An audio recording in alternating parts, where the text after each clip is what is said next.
نبی صلی اللہ علیہ وسلم سے نماز میں رفع الیدین کرنا بھی ثابت ہے اور رفع الیدین نہ کرنا بھی ثابت ہے۔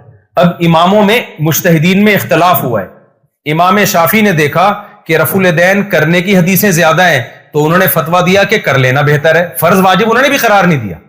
امام ابو حنیفہ نے نبی کی آخری سے آخری نماز کو دیکھا کہ بھائی کیا تو ہے لیکن چھوڑا بھی تو ہے نا۔ بخاری ہی کی جن حدیثوں میں کرنے کا ذکر ہے ان میں چھوڑنے کا بھی ذکر ہے۔ اب یہ چونکہ میرا ٹاپک نہیں ہے اور میں اسے بھی نہیں چھیڑ رہا کہ میں وہی کام کر کے چلا جاؤں جس سے میں لوگوں کو روک رہا ہوں۔ دونوں کی طرف دلائل ہیں۔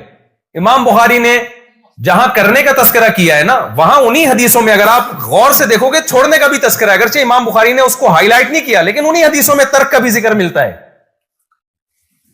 تو اب ہمیں اختلاف ہو گیا اس مسئلے میں کہ کرنا بہتر ہے یا نہ کرنا بہتر ہے۔ امام شافعی نے دیکھا کرنے کی حدیثیں زیادہ ہیں اس لیے انہوں نے کہا کیا جائے۔ امام حنیفہ نے دیکھا کہ نبی کا جو آخری عمل تھا اس پہ بہت سارے قرائن تھے کہ آپ نے آخری عمر میں صرف تکبیر تحریمہ والا کیا، انہوں نے اس بیس پہ ترجیح دی۔ تو دونوں ٹھیک ہیں۔ ایک میں حدیث سناتا ہوں پھر بات سمجھ میں آئے گی۔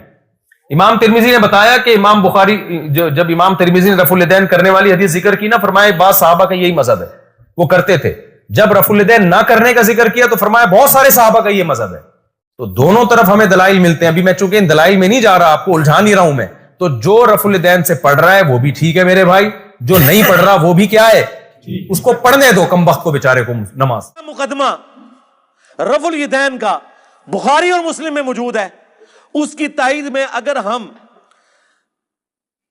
جز رفع الیدین سے یہ روایت لے کر آئیں جو روایت ہمارے نزدیک صحیح ہے، اگر کسی کی جرأت تو اس کا ذاتی اپنا کہ عبداللہ بن عمر ان کو کنکریاں مارتے تھے جو رفع الیدین سستی کی وجہ سے چھوڑتا تھا۔ کوئی کہتا ہے جی ٹھیک ہے کئی محدثین نے اس روایت کو صحیح کہا لیکن میرے نزدیک صحیح نہیں ہے، میں اس لیے تائید میں پیش کروں گا میرے نزدیک ایک تو وہ صحیح بھی ہے، دوسرا میرا اصلی مقدمہ تو بخاری مسلم میں ہے رفع الیدین کے ساتھ۔ صلو کما رأیتمونی اصلی، کہتے ہیں جی بتاؤ رفع الیدین کا حکم کہاں ہے؟ بخاری مسلم دونوں میں رفع الیدین کا حکم موجود ہے۔ بخاری مسلم دونوں میں حدیث ہے۔ مالک بن حویرث کہتے ہیں ہم چند نوجوان تھے، تبوک کے موقع پر مسلمان ہوئے حضور کی وفات سے چند مہینے پہلے، اور ہم اپنے گاؤں ایریا سے آ کے مسجد نبوی میں رکے، آپ کی صحبت کی، 20 دن رہے حضور کے ساتھ دین سیکھنے کے لیے۔ کہتے ہیں پھر ہمیں گھر کی یاد ستانا شروع ہو گئی۔ ایک اچھا ٹیچر وہی ہوتا ہے جو فیس ریڈنگ کر لے۔ آپ تو کہتے ہیں نا حضور آپ کے زمانے میں ہوتا تو آپ کے ساتھ ہی رہتا، جو اس زمانے میں تھے انہوں نے اپنے کام بھی تو کرنے تھے نا، یہ دنیا میں نظام چل نہیں سکتا۔ تو وہ مالک بن حویرث کہتے ہیں حضور نے جب ہماری حالت دیکھی نا کہ اب یہ بچے انٹرسٹ لوز کر رہے ہیں، ان کو گھر کی یاد ستا رہی ہے، تو حضور نے خود ہی بلا کے کہا کہ ٹھیک ہے بس جاؤ۔ یعنی وہ شرم و شرمی خود تو نہیں کہتے حضور اجازت دے، حضور نے کہا اچھا اب تم جاؤ، دیکھنا واپس جب گئے تو نماز کا جب وقت ہو، 5 نمازوں کی یہ ٹائمنگ ہے جو تم نے میرے ساتھ نمازیں پڑھی، تم میں سے کوئی ایک شخص اذان دے جسے قرآن زیادہ آتا ہے اور عمر میں بھی بڑا ہے، وہ تمہاری امامت کروائے۔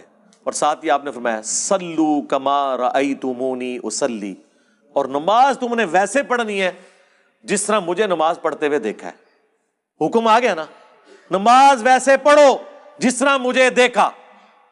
اب اس کے بعد حضور کو کہنے کی ضرورت نہیں ہے کہ میں نماز جب شروع کرتا ہوں تو دیکھو میں اللہ اکبر کہتا ہوں تم بھی اللہ اکبر کہو، میں ثنا پڑھتا ہوں تم بھی ثنا پڑھو، یہ تو کہنے کی ضرورت نہیں ہے۔